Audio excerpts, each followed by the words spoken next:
Então eu quero ser breve, mas a gente está iniciando uma nova série de palavras hoje, que se chama A Boa Notícia.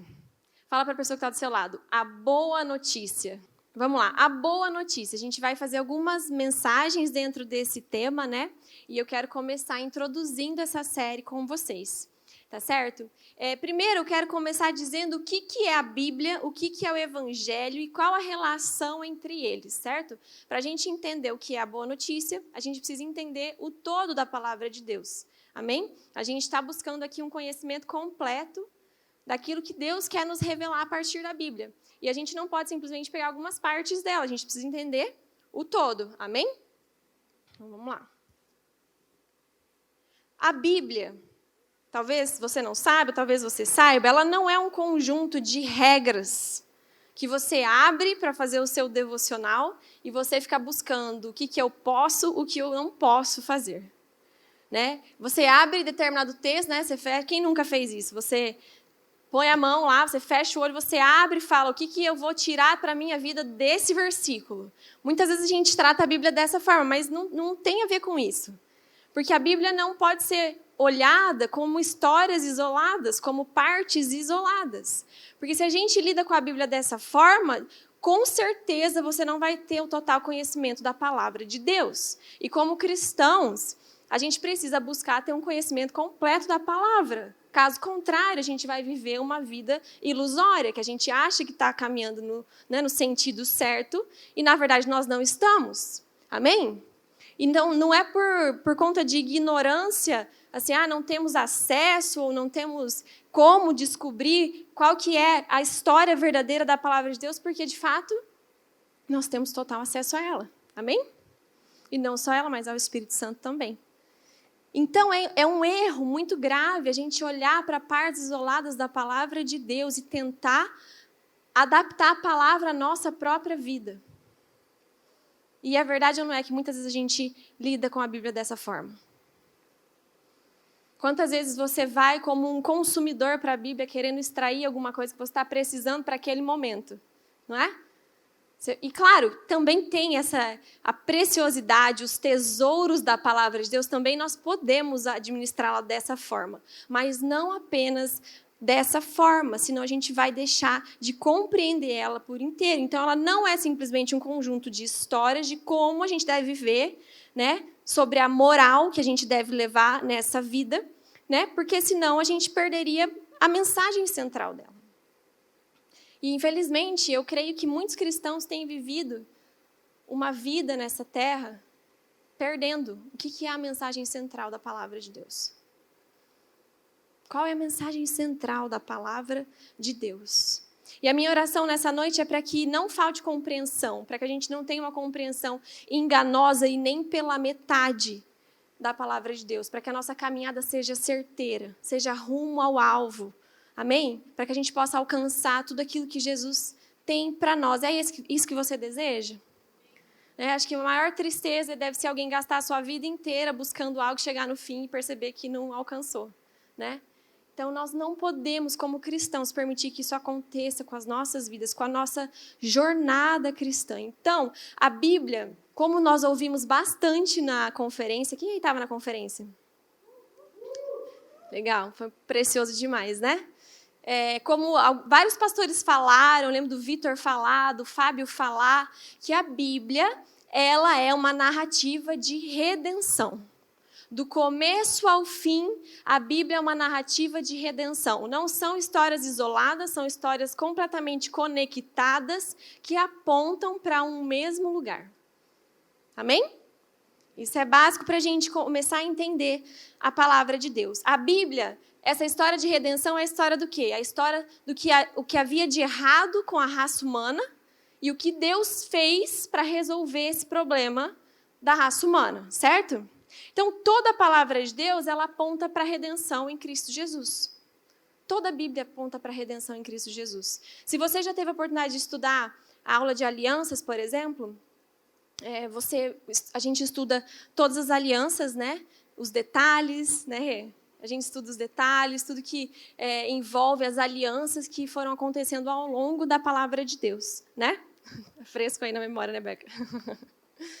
E eu vou dar só uma pincelada para você entender como que é uma narrativa, né, do começo ao fim, e de como as coisas apontam para Cristo Jesus. Então, a gente começa com a queda em Adão. Né? Antes disso, nós temos a aliança que foi feita de Deus com o homem no Éden, a aliança edênica. Depois nós temos a aliança adâmica, né? Que é feita após o pecado. Depois nós temos a noaica, a abrâmica, né? A mosaica, davídica. Tá lembrando da história? Todos, né? Todos os personagens que eu estou falando aqui. Todas essas histórias foram o quê? Alianças que o próprio Deus fez com o seu povo, com esses homens, certo? Para que o relacionamento entre o homem e Deus fosse restabelecido, mesmo em meio a um mundo caído. Até que a gente chega na nova aliança. No Novo Testamento, temos a nova aliança. Então, todas as alianças apontam, não foi assim, Deus foi, agora não deu certo, vou tentar outra, não deu certo, vou tentar outra, não deu certo, vou tentar outra, né? Não, o plano de salvação começou lá atrás. E ele é concretizado em Cristo. Amém? Você consegue enxergar a conexão entre toda a palavra de Deus? Então, nós chegamos na nova aliança, né? Importante ressaltar que foi Deus o iniciador. Porque é parte do coração de Deus. É por isso que nós fomos criados. Nós fomos criados para nos relacionarmos com Deus. Nós fomos criados para nos relacionarmos com Deus. E as alianças, elas fortalecem essa verdade para nós. A gente vê no Antigo Testamento que parte dessas alianças eram oferecidos sacrifícios de animais, né, como culpa do pecado do homem. E aí a gente percebe que eram sacrifícios imperfeitos, insuficientes, até que chega, estou passando bem por cima só para a gente entender a conexão geral, até que chega o sacrifício perfeito, o Cordeiro perfeito. Amém? Jesus, 100% homem, 100% Deus, o mediador perfeito para restaurar o relacionamento que um dia foi quebrado pela entrada do pecado e que nos afastou. Então, se você, tinha alguma dúvida do plano de redenção, é isso. O pecado entrou no mundo, nos afastou do próprio Deus, certo? Jesus vem e ele se sacrifica em nosso favor para que a gente fosse restaurado nesse relacionamento com o Pai. Essa é a história da palavra de Deus. Então, tudo que a Bíblia ensina aponta para o Evangelho, mas o Evangelho é uma coisa. O que é? A boa notícia. E o que é a boa notícia? O sacrifício de Cristo na cruz. Amém? Que restaura a nossa comunhão com Deus. Tá claro? Tá claro para todo mundo? Então, a gente vai deixar isso muito bem estabelecido, para que a gente possa entrar nessa série de mensagens sobre o Evangelho, sobre a boa notícia. Amém. Eu quero orar com você nessa noite. Você pode fechar os seus olhos, baixar a sua cabeça. Senhor, te louvo, Pai, porque a Tua palavra é tão rica, tão poderosa. Eu te louvo porque nós podemos, Senhor, ser moldados conforme a gente estuda a Tua palavra, Deus. Pai, nós queremos nessa noite entender, Senhor, compreender, Pai, ter uma nova revelação acerca da Tua palavra. Que Teu Espírito Santo possa tocar cada jovem aqui, Senhor, com uma nova porção, uma porção fresca de revelação, de compreensão, de entendimento, de sabedoria a respeito de tudo que nós vamos estudar, Senhor. Para que possamos crescer em amor por Ti, Senhor. E entrega, Senhor, para que possamos caminhar rumo a Ti, Senhor. Para que possamos continuar firmes nessa jornada, Senhor. Rumo ao nosso alvo, que é o Senhor Jesus. Pai, essa é a minha oração nessa noite. Vem sobre nós. Ministra as nossas vidas. Em nome de Jesus. Amém? Então, ficou claro para você o que é a Bíblia, E a gente vai entrar agora no Evangelho, que nós já sabemos o que é também, E a gente estava conversando lá em casa, esses tempos atrás, falando como que a gente vai iniciar o ano, A gente sempre conversa bastante sobre as séries que a gente vai fazer, o objetivo que a gente tem com elas, e a gente estava nessa conversa. Como que a gente vai começar o ano? Para onde a gente vai apontar? E a gente começou a conversar sobre as coisas básicas da fé cristã. E a gente falou assim, a gente precisa, eu creio assim, no fundo do meu coração, tá? Vou compartilhar com vocês agora, que a gente tem vivido, eu olho para vocês, eu olho para o nosso ministério, para esses anos de ministério, eu vejo Deus formando um povo maduro, um povo profundo na palavra. Eu não vejo um ministério que é dependente, um ministério que não sabe andar com as próprias pernas, que os jovens não sabem nada da palavra de Deus e fica tudo buscando líder, né? Aquela coisa que fica dependendo sempre de uma palavra. Não. Eu vejo vocês buscando, vocês até postando devocional, né? Vocês vindo nas reuniões de oração, no próprio culto, as células cheias. Esses são frutos de pessoas maduras que amam de fato a Jesus e que têm buscado algo mais profundo. Mas uma coisa, às vezes, a gente deixa passar. Se você sentasse com alguém para explicar o plano da redenção, será que você ia travar?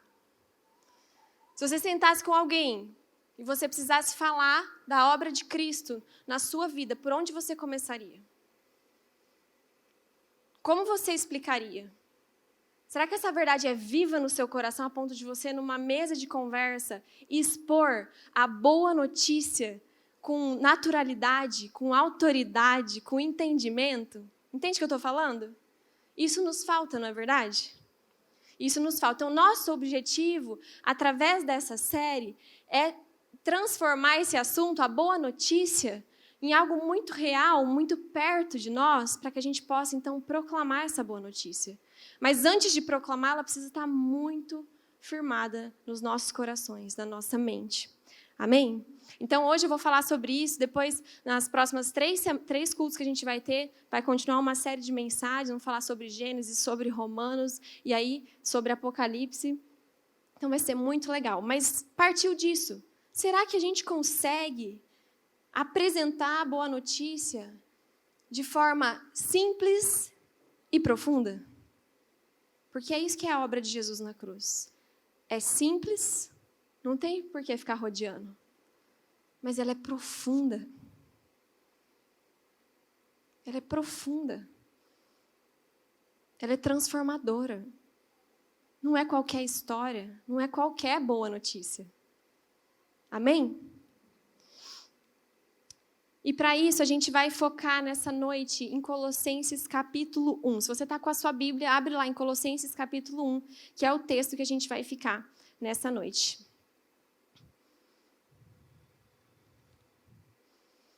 São 29 versículos, vocês aguentam? Quem se perde? No 5 já está viajando. Presta atenção, abre seu celular, para você ler junto, vai grifando o que saltar aos seus olhos, tá bom? Para você não se perder, porque senão no 29 eu vou estar sozinha aqui. Beleza? Vamos lá.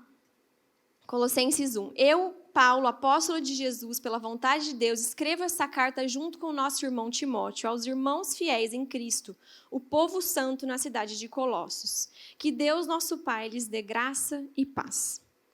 Sempre oramos por vocês e damos graças a Deus, o Pai de nosso Senhor Jesus Cristo, pois temos ouvido falar da sua fé em Cristo Jesus e do seu amor por todo o povo santo, que vem da esperança confiante daquilo que lhe está reservado no céu. Vocês têm essa expectativa desde que ouviram pela primeira vez a verdade das boas novas. Agora, as mesmas boas novas que chegaram até vocês estão se propagando pelo mundo todo. Elas têm crescido, dado frutos em toda parte, como ocorre entre vocês, desde o dia em que ouviram e compreenderam a verdade sobre a graça de Deus. Vocês aprenderam as boas novas por meio de Epáfras, nosso amado colaborador.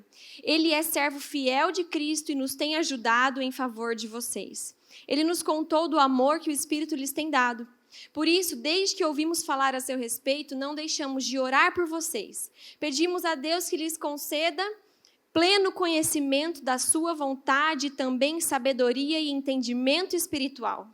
Vocês viverão de modo a sempre honrar e agradar ao Senhor, dando todo tipo de bom fruto e aprendendo a conhecer a Deus cada vez mais. Oramos também para que sejam fortalecidos com o poder glorioso de Deus, a fim de que tenham toda a perseverança e paciência de que necessitam.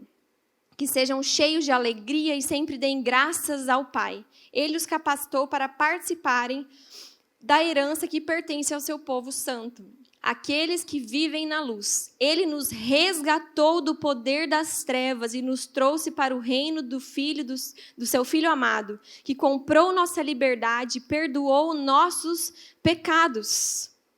Tá aqui um lindo resumo daquilo que a gente conversou nesse começo, né?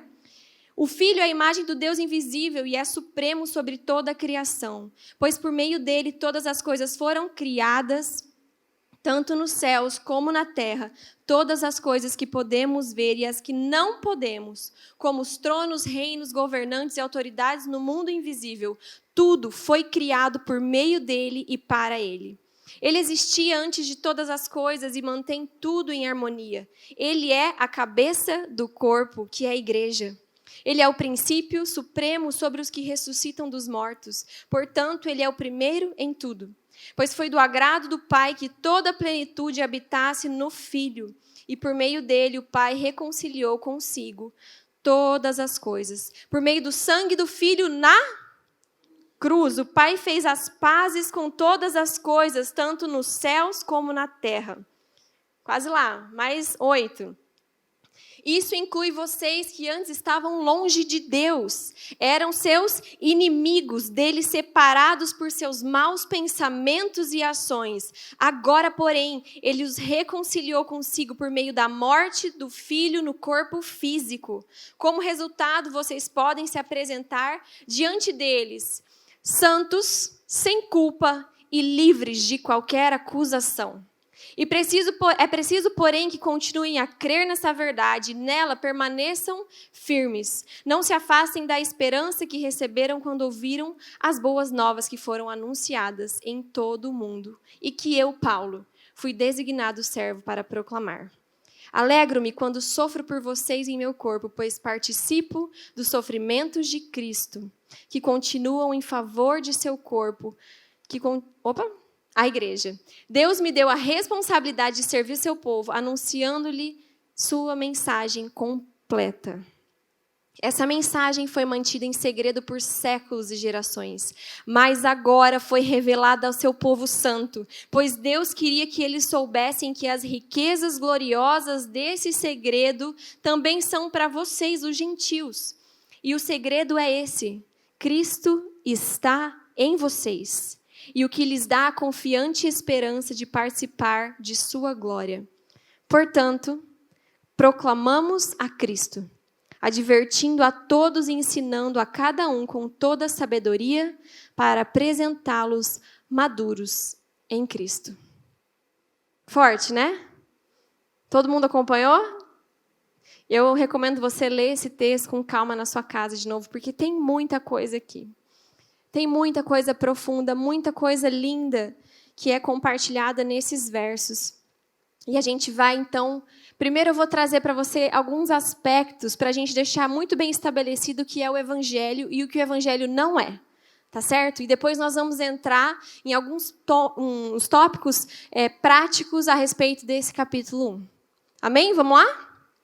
A primeira coisa que eu quero deixar para vocês são só pontos para a gente deixar muito claro aquilo que nós cremos e como nós enxergamos a verdade do Evangelho. Então, eu estava lendo um livro do Timothy Keller, né, um dos meus favoritos, chama Igreja Centrada. E lá ele traz várias verdades importantes a respeito do Evangelho, que nos ajudam a não cair no engano, a não cair no lugar de interpretar errado, né? Ou interpretar pela metade a verdade do Evangelho. Afinal de contas, a nossa fé depende disso. Amém? Então, de acordo com ele, tá? Esses pontos que eu vou falar de acordo com ele, diz o seguinte: o Evangelho é uma boa notícia e não um bom conselho. Fala para a pessoa que está do seu lado: o Evangelho é uma boa notícia e não um bom conselho. Como assim? Não é um conselho que você fala assim, olha, né, acho que você devia viver dessa forma, talvez seja legal para você, né, esse modo de vida aí e tal. Não tem a ver com ser um bom conselho. Porque muitas vezes a gente lida com o Evangelho assim, a gente deixa de apresentar para as pessoas, a gente até apresenta para as pessoas meio que assim, eu acho que a pessoa não vai aceitar esse conselho crente, né? Seguir esse conselho, essa direção. Porque não é sobre isso. Porque o evangelho não é algo que a gente possa fazer, um conselho a seguir. O evangelho é uma obra que já foi feita por nós. O evangelho já foi feito. O sacrifício já foi feito. Foi um ato de Jesus por nós. Não tem aquilo que a gente possa, uma forma de viver regras e, né, aquela coisa que a gente possa, então, resumir o evangelho nisso. Não, não é isso. É a boa notícia. É o sacrifício. E como resposta a essa boa notícia, é nosso dever espalhar a boa notícia. Quem aí gosta de levar uma notícia para frente? Todo mundo gosta, né? Tem uns que gostam demais, daí tem um pouco perigoso também. Então, você pega a boa notícia da palavra de Deus e você espalha para todo canto, entendeu? O que não é boa notícia, você guarda, você joga no lixo, você não fica falando. Mas, às vezes, a gente fala tanto de outras coisas, a gente tem tanta urgência de compartilhar qualquer bobagem, e a boa notícia nós não temos facilidade em compartilhar. E eu quero te lembrar, então, nessa noite, não é um bom conselho, é a boa notícia, é um fato que aconteceu. E o nosso dever é responder a isso, proclamando essa boa notícia. Amém? Segunda coisa, o evangelho é uma boa notícia que anuncia que fomos resgatados e salvos. Salvos de quê? Da ira de Deus. 1 Tessalonicenses 1,10 diz: esperar dos céus o seu Filho, a quem ressuscitou dentre os mortos, Jesus, que nos livra da ira que há de vir. A ira de Deus, às vezes a gente não entende muito bem esse termo, né? Não é uma ira vingativa, né? Deus não é movido por vingança, ele não quer assim, tem desejo de nos punir, não. É uma reação natural do caráter santo do nosso Deus diante do pecado do mundo. É uma reação natural de um Deus santo diante de um mundo que está em pecado. É uma indignação santa. É uma expressão do amor santo de Deus. E a Bíblia diz que todas as pessoas, por natureza, eram merecedoras da ira de Deus. Mas através do sacrifício de Jesus Cristo, nós então a gente é liberto disso, a gente é salvo. Por quê? Porque então Jesus recebe toda essa ira quando ele está na cruz. Amém? Ele recebe toda a recompensa do pecado, a consequência do pecado na cruz, para que então a gente fosse livre da ira de Deus, para que a gente fosse salvo. Então é uma boa notícia que anuncia que nós fomos salvos. Salvos de quê? Da ira de Deus, que todos nós éramos merecedores. Tá claro para vocês? Amém. Próximo ponto. O evangelho é a boa notícia sobre o que Deus fez para restaurar o nosso relacionamento com Deus. Tornar-se cristão é uma mudança de posição. Nós não éramos filhos, hoje nós somos filhos. Nós não éramos perdoados, hoje nós somos perdoados. Amém? É uma mudança de condição. Em 1 João 3,14 diz que já passamos da morte para a vida e não que estamos passando da morte para a vida. E às vezes a gente se comporta dessa forma, como se a obra de Jesus não fosse completa. Deixa eu te dizer uma coisa. Se você aceitou a Jesus, você já passou da morte para a vida. Você está em Cristo Jesus. Você foi salvo. Amém? Você não está no processo. Uma coisa é o processo de santificação, de aperfeiçoamento como cristãos, mas não a nossa condição quando aceitamos e entregamos a nossa vida completamente a Jesus. Nós mudamos imediatamente de condição. Um dia estávamos mortos, merecedores da ira, nas trevas. Agora, por meio de Cristo Jesus, nós fomos salvos, somos filhos, aceitos, amados, perdoados. Amém? Ou você está em Cristo ou você não está. Ou você é perdoado ou você não é perdoado. Né? Ou você tem a vida eterna ou você não tem a vida eterna. Eu quero dar um exemplo para vocês aqui de uma... Achei muito interessante. O Dr. Martin Lloyd Jones é um teólogo que ele diz assim, que ele usava muito uma pergunta diagnóstica para aferir a compreensão e a condição espiritual de uma pessoa. A pergunta é a seguinte: você está pronto agora para afirmar que é cristão? Se alguém te perguntasse isso, você está pronto para falar com convicção, você é um cristão? Ele diz que, com frequência, as pessoas diziam, eu acho que eu não sou bom o suficiente para falar isso.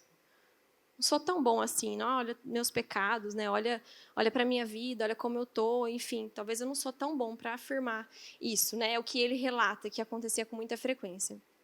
Imediatamente ele pensava o seguinte: elas estão pensando da perspectiva de si mesmas. Ainda acham que têm de ser boas o bastante para serem cristãs. Parece modéstia, mas é uma mentira do diabo, é a negação da fé. Você nunca será bom o bastante. Ninguém jamais foi bom o bastante. A salvação, a essência da salvação cristã é afirmar que ele é bom o bastante e eu estou nele. Quantos estão entendendo? Nós nunca seremos bom o bastante para merecermos a salvação. Você pode tentar com todas as suas forças, você nunca vai ser bom o bastante, eu nunca vou ser bom o bastante. Mas a partir do momento que nós estamos nele, a bondade dele, a graça dele, o favor dele, o sacrifício dele é suficiente. Amém? O evangelho não são os resultados do evangelho. Eu quero fechar com essa afirmação, com essa verdade. O evangelho não é, né, os resultados do evangelho. Não diz respeito ao que fazemos, mas ao que foi feito por nós, como eu já falei, né? A graça e as obras, elas precisam, ao mesmo tempo, serem separadas e relacionadas. Nós não somos salvos pelas obras, nós somos salvos pela graça de Deus. Mas a gente também não pode separar completamente as obras da vida de alguém que foi verdadeiramente salvo. Quantos entendem? Martinho Lutero disse o seguinte: somos salvos só pela fé, mas não uma fé que permanece só. Amém? Nós somos salvos apenas pela fé, mas não por uma fé que permanece só. Isso é um divisor de águas para nós. Isso precisa ser muito bem estabelecido na nossa mente, senão a gente vai se perder achando que nós precisamos fazer por merecer. E nós jamais vamos conseguir fazer por merecer. Amém? Efésios 2, do 8 ao 10 diz: pois vocês são salvos pela graça, por meio da fé. E isso não vem de vocês, é dom de Deus, não por obras para que ninguém se glorie, porque somos criação de Deus, realizada em Cristo Jesus, para fazermos boas obras, as quais Deus preparou de antemão para que nós as praticássemos. Talvez não sejam grandes novidades para vocês, mas eu tenho certeza, assim como para mim, são lembretes muito importantes que a gente precisa, né, entender de uma vez por todas, nos apegarmos de uma vez por todas, para que o inimigo não nos engane, não lance setas de dúvida durante a nossa jornada com Cristo Jesus. Porque muitas pessoas têm fraquejado na sua jornada com Deus, porque têm deixado essas verdades a respeito do Evangelho, da boa e mais importante notícia que deve regir a nossa vida, né? Essas pessoas têm deixado, então, mentiras afetarem essa verdade. E o Senhor quer derramar sobre você nessa noite o entendimento completo, para que na sua célula os seus membros também recebam esse entendimento completo. Para que ao ministrar a palavra você possa trazer clareza e ao mesmo tempo profundidade a respeito daquilo que nós cremos. Gente, é a Bíblia, é a palavra de Deus, é o Evangelho, é por isso que a gente está aqui nesse lugar. É por isso que a gente vive o que a gente vive. Sem o Evangelho a gente não tem nada, tudo cai por terra. É o Evangelho, a mensagem central. É o que tem de mais valioso na vida de um cristão. Amém? Que essa mensagem possa ser vivificada no seu coração. E para a gente entrar, então, no capítulo, eu não vou demorar, eu prometo, 9 horas, em 10 minutinhos eu acabo.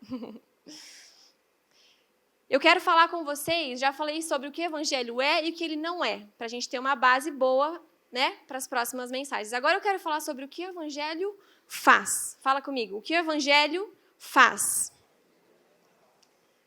Pode falar a frase inteira, o que o Evangelho faz. o que o Evangelho faz. De acordo com Colossenses, capítulo 1, nós vamos então aprender aquilo que o Evangelho faz. Só para dar um contexto aqui, Paulo estava escrevendo para essa igreja, porque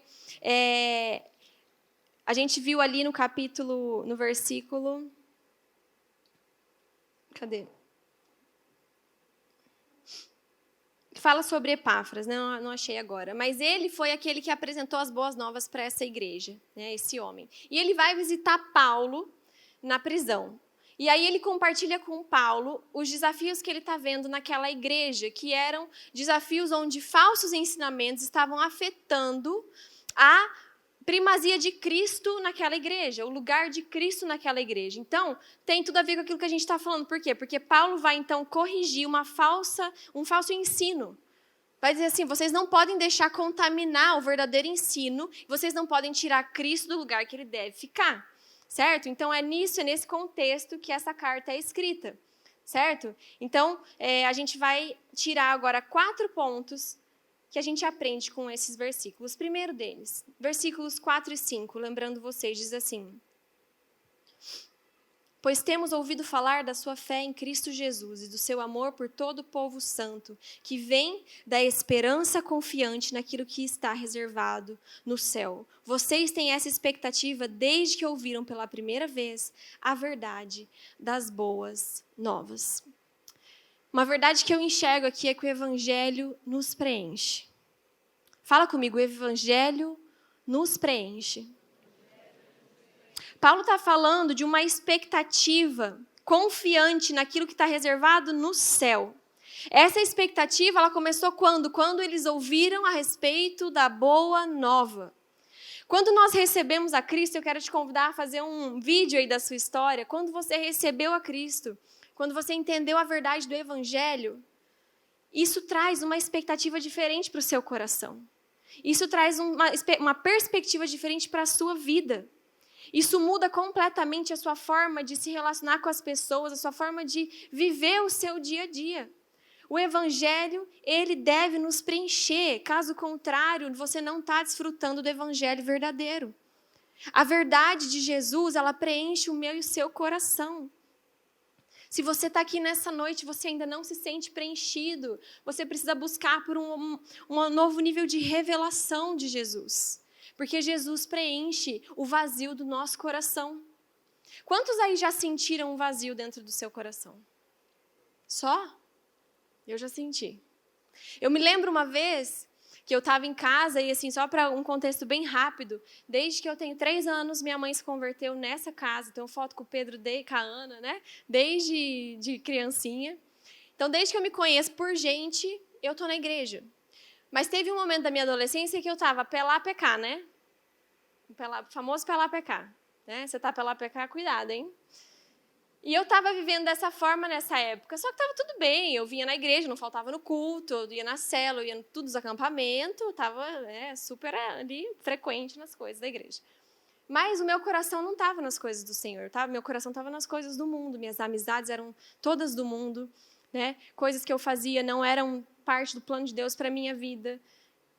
E aí, em algum momento, eu lembro como se fosse ontem, eu estava na minha casa, eu tinha 15 anos, eu acho, e eu lembro de entrar no banheiro, entrei no banheiro e eu me olhei no espelho e, de repente, me veio um vazio tão grande, mas tão grande, mas tão grande no meu coração, e eu desabei de chorar.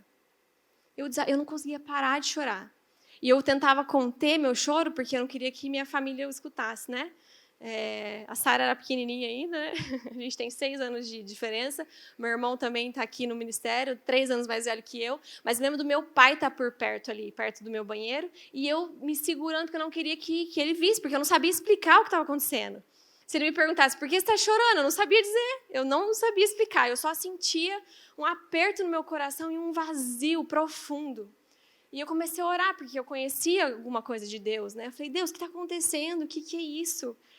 Não estou entendendo por que eu estou sentindo isso. Está tudo bem, está tudo certo na minha vida. E aí, gente, foi um marco, porque depois desse dia, eu tive uma experiência profunda com o Senhor e eu entendi que eu não tinha entregado toda a minha vida a Ele. Que eu não tinha aceitado, de fato, o sacrifício de Jesus por mim.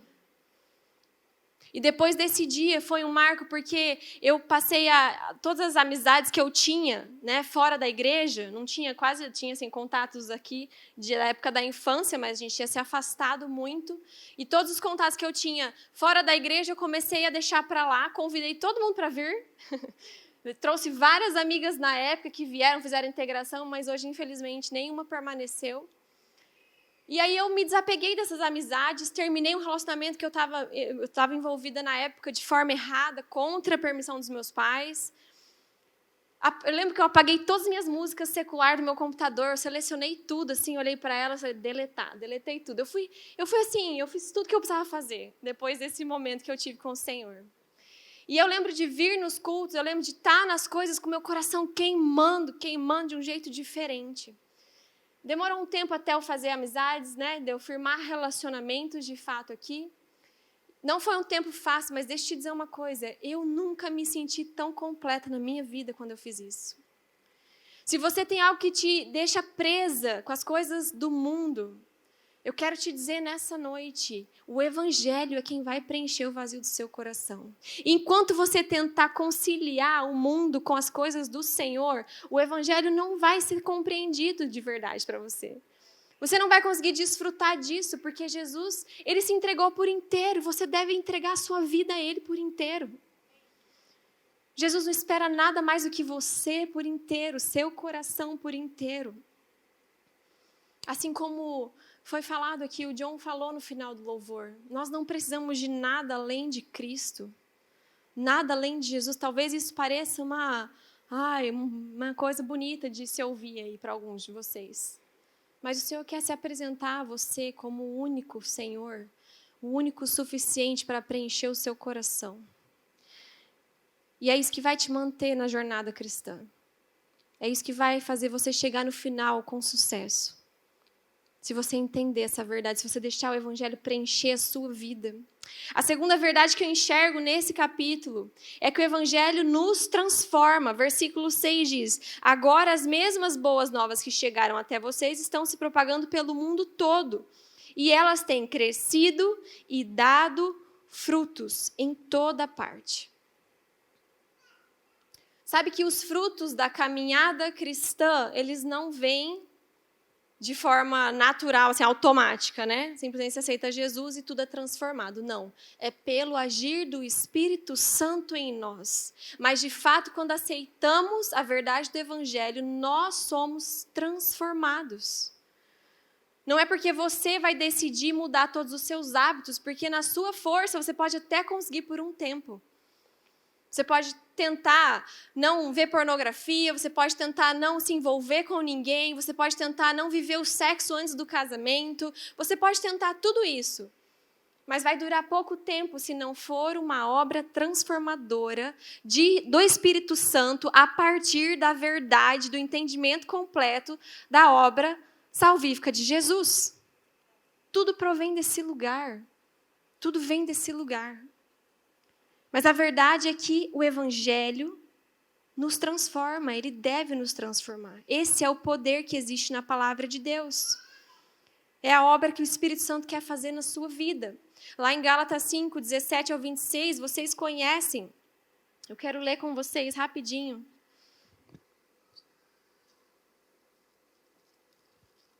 Gálatas 5, do 17 ao 26, que diz o seguinte: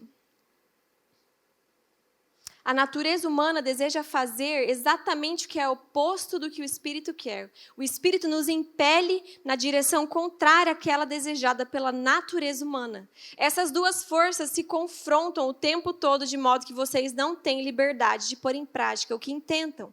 Quando, porém, são guiados pelo Espírito, não estão debaixo da lei. Quando seguem os desejos da natureza humana, os resultados são extremamente claros: imoralidade sexual, impureza, sensualidade, idolatria, feitiçaria, hostilidade, discórdia, ciúmes, acessos de raiva, ambição egoísta, dissensões, divisões, inveja, bebedeiras, festanças desregradas e outros pecados semelhantes.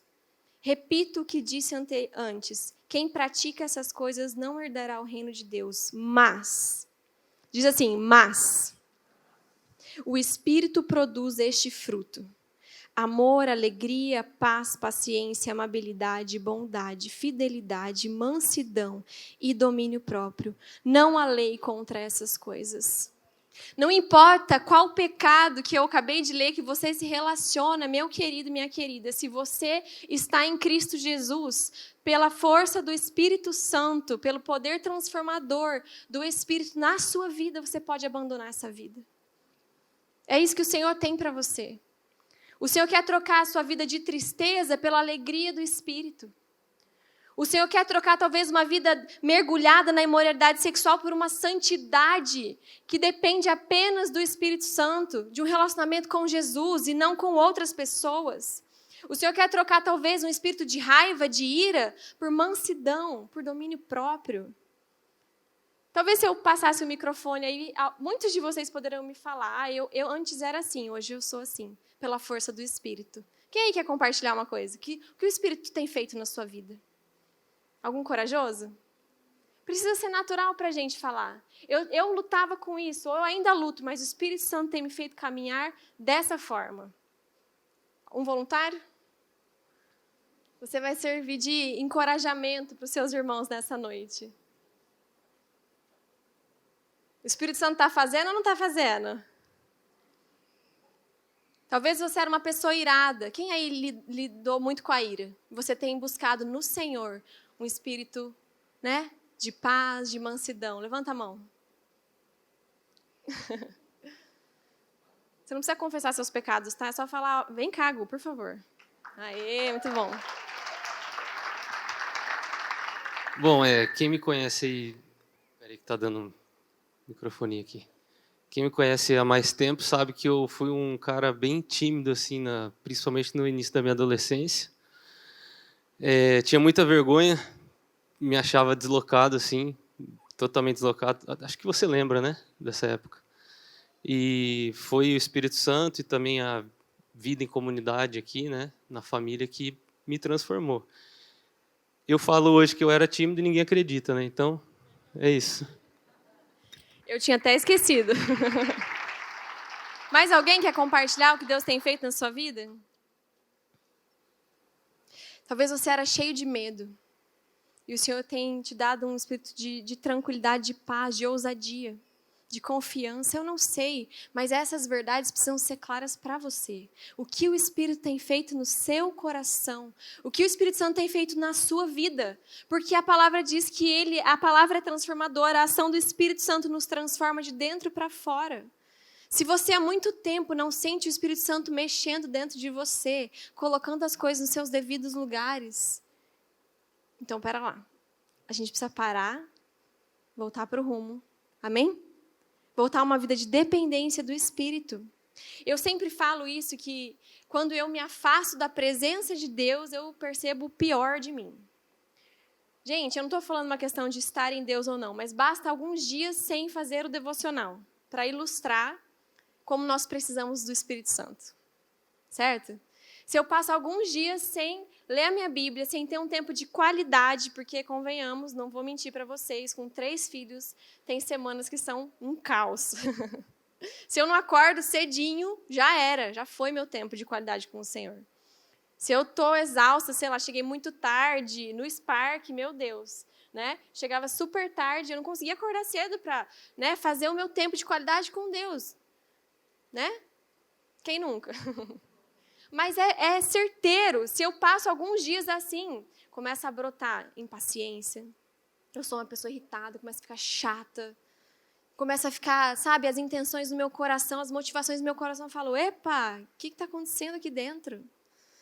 É uma coisa instantânea, quando a gente se aproxima da presença de Deus, quando a gente se aproxima da palavra, quando a gente busca um relacionamento com o Espírito Santo, nós somos transformados. Eu e você, a gente vive um processo sobrenatural de sermos moldados. E eu quero te dizer, você não pode permanecer no mesmo lugar. Eu não sei há quanto tempo você é cristão, eu não sei há quanto tempo você conhece o Senhor, você lê a palavra. Mas você precisa estar em constante crescimento. Você precisa estar em constante crescimento na sua vida de intimidade com o Senhor. Amém? É isso que o Senhor tem para você, uma vida de transformação. De transformação. A próxima verdade que eu enxergo nesse capítulo é: o Evangelho nos liberta. Repete comigo: o Evangelho nos liberta.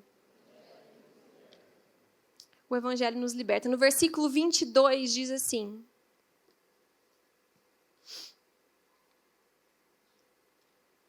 agora, porém, ele os reconciliou consigo por meio da morte do Filho no corpo físico. Como resultado, vocês podem se apresentar diante dele santos, sem culpa e livres de qualquer acusação. Nós somos libertos do pecado, da culpa e da acusação. Do pecado, da culpa e da acusação. É isso que o Evangelho faz. Ele nos liberta de todo pecado. Você não é mais escravo do pecado, você não é mais escravo das suas tendências pecaminosas, da sua carne, porque você agora vive pelo Espírito. Você não é mais escravo da culpa que você carregava, porque ela foi depositada aos pés de Jesus na cruz.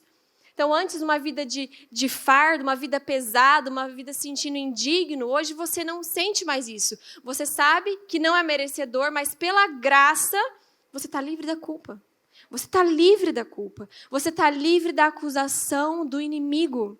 Quantas vezes em aconselhamentos eu já ouvi pessoas falando que estavam debaixo de acusação, que não conseguiam avançar na sua vida com Deus, porque o inimigo ficava ainda lembrando de coisas que fez, de coisas, né, do seu coração, que te acusando. É claro que um pecado não confessado dá sim liberdade para o inimigo te acusar.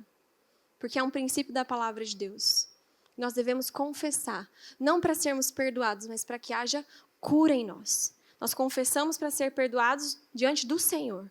Para os nossos irmãos, para a nossa liderança, para os nossos pastores, a gente confessa para ser curado.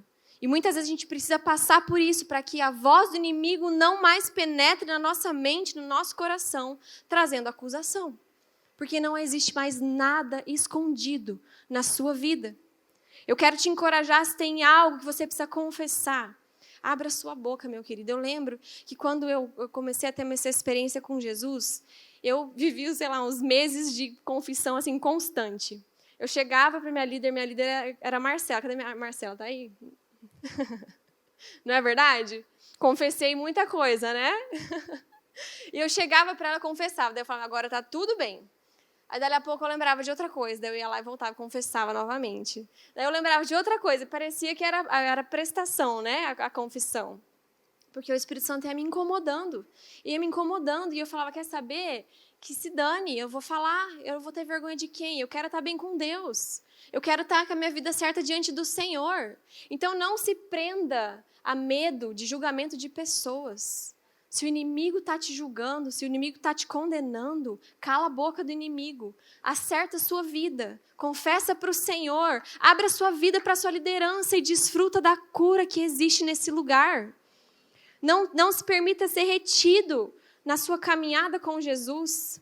Amém? Em Colossenses 1:22 diz que ele, então, nos livra da culpa do pecado, né, e da acusação. Em Romanos 8:1 e 2 diz: portanto...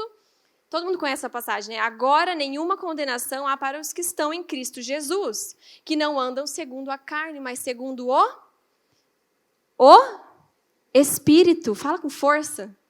Espírito, porque a lei do Espírito de vida em Cristo Jesus me livrou da lei do pecado e da morte. Você foi liberto do pecado e da morte. Viva como alguém que foi liberto do pecado e da morte. Viva como alguém que desfruta da vida que há em Cristo Jesus. Viva como alguém que desfruta da obra salvadora de Jesus. E por último, eu quero já chamar os músicos aqui na frente, para a gente encerrar a última verdade que nós aprendemos com esse capítulo 1 de Colossenses. Versículo 28 diz o seguinte: portanto, proclamamos a Cristo, advertindo a todos e ensinando a cada um com toda a sabedoria para apresentá-los maduros em Cristo. Repete comigo: maduros em Cristo. Maduros em Cristo. Proclamamos a Cristo. proclamamos a Cristo. E aqui existe uma chave muito importante para as nossas vidas. O Evangelho nos revela a pessoa de Jesus Cristo. Sabe que o Evangelho é a boa notícia, mas o Evangelho também é um relacionamento com uma pessoa. Através da cruz nos relacionamos com Cristo. O Evangelho nos revela a verdade sobre Jesus. E não tem como ser um cristão maduro se você não conhece de forma íntima o nosso amado Jesus. Se você tem uma compreensão pequena a respeito de quem Jesus é, isso vai te segurar num lugar de águas rasas. Conforme você for recebendo revelação de quem Cristo é, Ele é a mensagem central da palavra de Deus. Ele é a boa nova. O Evangelho é o próprio Jesus. É sobre todas as músicas que nós cantamos nesse louvor. Eu não sei se você prestou atenção, mas todas elas são cristocêntricas ao máximo. É Jesus no centro. É Jesus no centro. O Evangelho é sobre Jesus. O Evangelho nos revela a Cristo.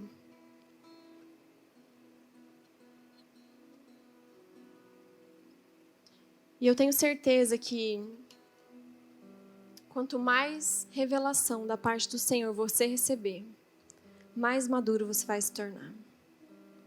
Sabe que eu tive uma impressão muito forte no final da conferência. Eu tive uma visão de um coração em chamas. E o que o Senhor me dizia era que Ele estava levantando nesse lugar cristãos maduros, mas não só maduros, apaixonados também.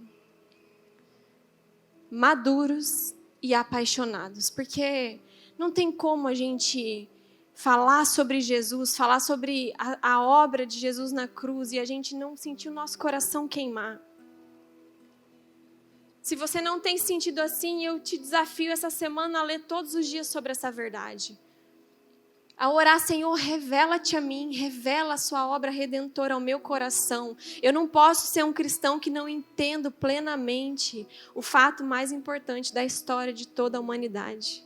Desde o princípio de todas as coisas, desde a criação. E eu sinto que nessa noite todos nós precisamos dessa oração, incluindo a mim mesma. Porque o meu desejo esse ano, muito mais do que qualquer sonho que eu tenho esse ano, planos que eu tenho esse ano, o meu desejo é crescer em conhecimento e revelação sobre o meu amado. Porque eu sei que é isso que me preenche. Eu sei que é isso que preenche o meu coração. Enquanto eu preparava essa mensagem, eu fui tomada por eu não sei nem explicar. Mas um entendimento novo, uma porção nova sobre o que é receber a Cristo. Talvez você está aqui e você nunca fez uma oração de entrega. A oração de entrega um dia mudou a vida de cada um que está aqui. Todos nós precisamos passar por esse processo, mas não para aí. O Senhor quer se revelar a você. Eu quero te convidar a ficar de pé nessa hora. E eu não vou te chamar para vir aqui na frente, mas eu creio de todo o meu coração que aqueles que fizerem um voto pessoal com Jesus, nessa noite, você vai receber uma revelação fresca a respeito de quem Ele é. O Evangelho é Jesus. O Evangelho é Jesus. Vou pedir para os músicos tocarem. Eu quero que você, com as suas próprias palavras, você peça a revelação a Cristo. Fala, Senhor, derrama sobre a minha mente, sobre o meu coração, o entendimento completo da sua obra na cruz. Que eu não seja indiferente àquilo que o Senhor realizou naquela cruz. Porque o Senhor entregou tudo que tinha. Eu não posso ficar apático a uma notícia como essa. Talvez se essa notícia um dia mexia com você, hoje não move mais tanto o seu coração. Fala, Senhor, resgata o primeiro amor dentro de mim.